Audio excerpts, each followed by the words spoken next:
كلنا بنحتاج نقضي وقت لوحدنا من فترة للتانية نفصل فيه من زحمة الشغل والناس، لكن لما تكبر على العزلة بتتحول من حاجة محتاجينها لكابوس. تعالوا نعرف ايه اللي بيحصل لعقلك وجسمك لما تعيش لوحدك لفترات طويلة. بداية تأثير العزلة بيبدأ بسيط، لكن مع الوقت بيبدأ التأثير يظهر على العقل والجسم. مع الوقت بيزيد التوتر ومشاعر تانية غريبة بتزيد، فبتتحول العزلة من راحة نفسية لضغط نفسي. تخيل نفسك دلوقتي في أوضة صغيرة مفيش فيها حاجة تعملها، مفيش حد تكلمه، مفيش حتى شباك تبص منه. مع الوقت عقلك وجسمك هيبدأوا في التغيير وهرمونات التوتر هتبدأ تزيد. الفكرة كلها إننا كبشر محتاجين أنشطة وتفاعل اجتماعي يومي، ده بيساعد على الاستقرار العاطفي. العلماء بيسموا الكلام ده باختبار الواقع الاجتماعي، وده بيحصل فيه قياس واقعية أفكارنا بالنسبة للناس التانية. زي بالظبط لما تكلم صاحبك أو مديرك في الشغل تستشيره في حاجة معينة. تخيل بقى إن مفيش تواصل مع حد، أنت ودماغك وبس، هتبدأ تحس بالاكتئاب، التوتر،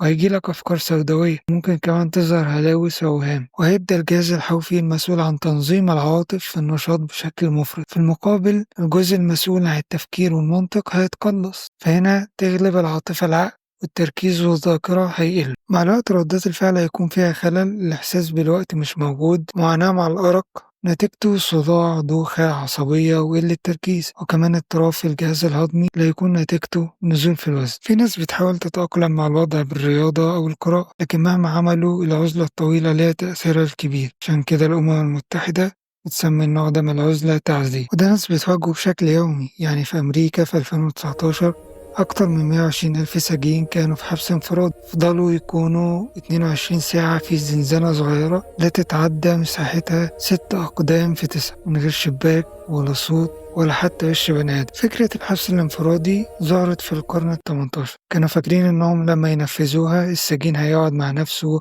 ويتأمل حاله ويعرف غلطه ويتوب. لكن الحقيقة إن السجين بيعاني مش بيتوب، زي ما قال تشارلز ديكنز إنه أسوأ من أي تعذيب جسد. ورغم إنهم وقفوا فترة رجع تاني في التمانينيات كوسيلة سيطرة حتى على أبسط المخالفات.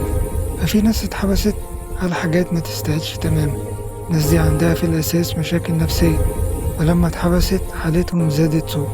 حتى بعد ما خرجوا الناس دي بتعاني وبيكون عندهم صعوبة في التكيف، بيتعاملوا مع الحياة بصعوبة وبيظهر عليهم اضطراب ما بعد الصدمة، بيبقوا متوترين، مش قادرين يثقوا في حد ولا يتكلموا بسهولة، كان شخصيتهم اتبدلت. بعض الولايات الأمريكية بدأت تحد من استخدام الحبس الانفرادي، خاصة مع المرضى العقليين والأطفال والحوامل. في بعض التجارب في دول زي النرويج بدأوا يتعاملوا مع المساجين كأنهم بشر، يتعلموا، يتعالجوا، يشتغلوا، والنتيجة إن أغلبهم ما بيرجعش للسجن تاني. في النهاية العزلة مفيدة من وقت للتاني عشان تستعيد هدوءك، لكن العزلة الطويلة مدمرة، فالإنسان مش بيتحسن لوحده، الإنسان بيتعلم ويتحسن بالناس. فإنما ما تنسوش تعملوا لنا شير ولايك سبسكرايب لو بتشوفنا على اليوتيوب، وفولو لو بتشوفنا على السوشيال ميديا. سلام.